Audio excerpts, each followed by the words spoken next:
If you're a Christian, are you allowed to have boundaries? I think a lot of people would be like, yes, but some people would be like, it depends. And we would kind of see it playing out in our lives. But really, yeah, it's expected that we have boundaries, that we set boundaries with anyone in our life.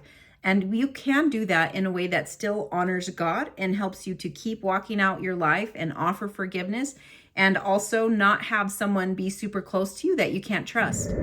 Hi, my name is Olivia, and I am passionate about helping you understand what relational trauma is so that you can heal and grow and move on with your life.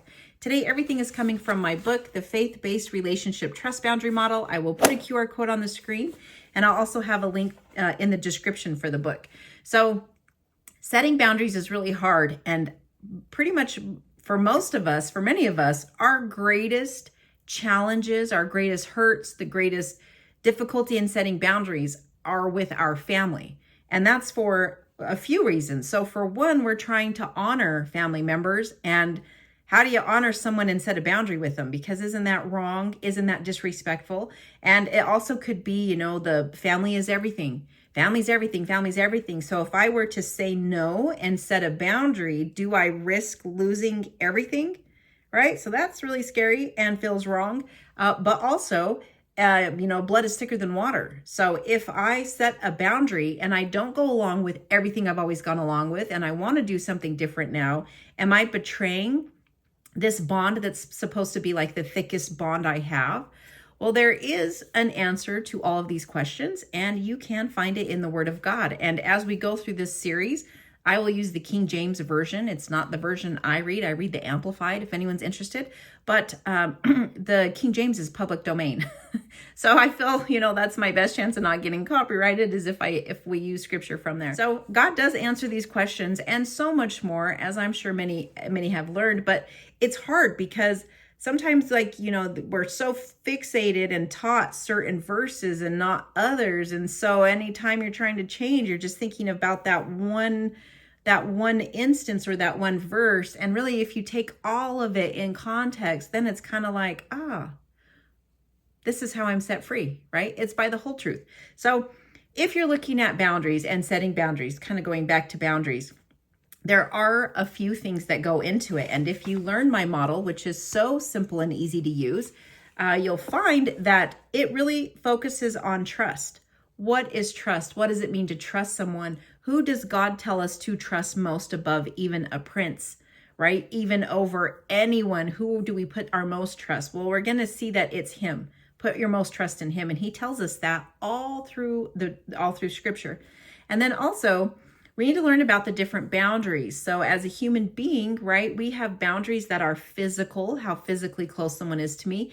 And we have emotional boundaries, which just means how much do I share out of my mouth of what I'm thinking and feeling, what I'm hoping, what I'm expecting, what I've experienced, my greatest traumas, my biggest dreams, right? The more I give you out of my mouth, the more I'm letting you close to me emotionally. And maybe I'm not supposed to do that with everyone. Maybe someone has to earn my trust first. And the other thing is relationships. We have lots of types of relationships. And the model really frees us to understand. We want a big support network of individuals that make up our model. Not everyone has to be a best friend. Everyone has to be super close. Not every family member gets the same access to you as others, because others will build trust and others will break trust. And so the model really helps break that down. And we're also going to be able to walk out through scripture. So for some of us, our greatest hurts and challenges come from family. And that's the hardest area for us to set boundaries. And those are where we are most controlled. It's where we're the most tormented. It's where we're the most torn and not knowing and understanding, and that breaks doors open for the greatest pain, which can lead to a whole bunch of other problems. So with that and understanding, okay, so I have these relationships. They are so important to me. I want to find freedom in them. I want to love in them. I want to give in them. And I also want to honor God with that. So what do I do if I have someone in my family who's a predator? If I have someone in my family who is malicious?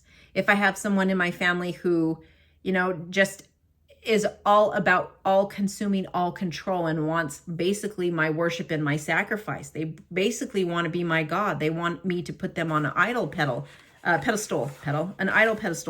And I don't want to do that, or I'm sick of doing that, or I know that that is wrong, but also like that is my parent, that is my sibling, that is my in-law.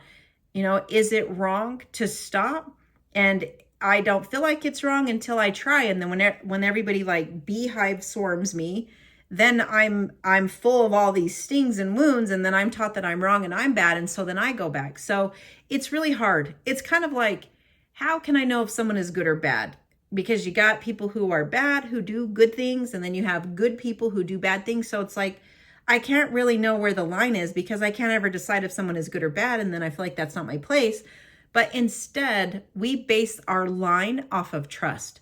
Base your line off of how much trust they have built with you and how trustworthy they've been for you through your life. So if you're doing that, then we can start to learn, okay, so what is trust? What does trust look like? What does it mean if someone is trustworthy? Who can I give my trust to? So as we go through the series, we are going to map out through the Bible, through scripture, see what God has to say, and then we're going to find a way to align our boundaries with his word. And that is the greatest peace to me that you can find, because it's not the world telling you how to set your boundaries, and it's not you trying to decide how to set boundaries just so you can, cave and acquiesce when those stings come from all the pressure, but instead it's rooted in his truth, and there's nothing more freeing than that. So we'll go through the series and we'll walk through scripture and also the book on how to use the model. And I hope you return. I will do that on the next few Mondays until we get through it. So again, you can find this on Amazon, and also I will have that link and put other videos on the screen about other relational trauma issues. So I hope you're taking good care, and I hope you are safe today. I'll see you in the next one.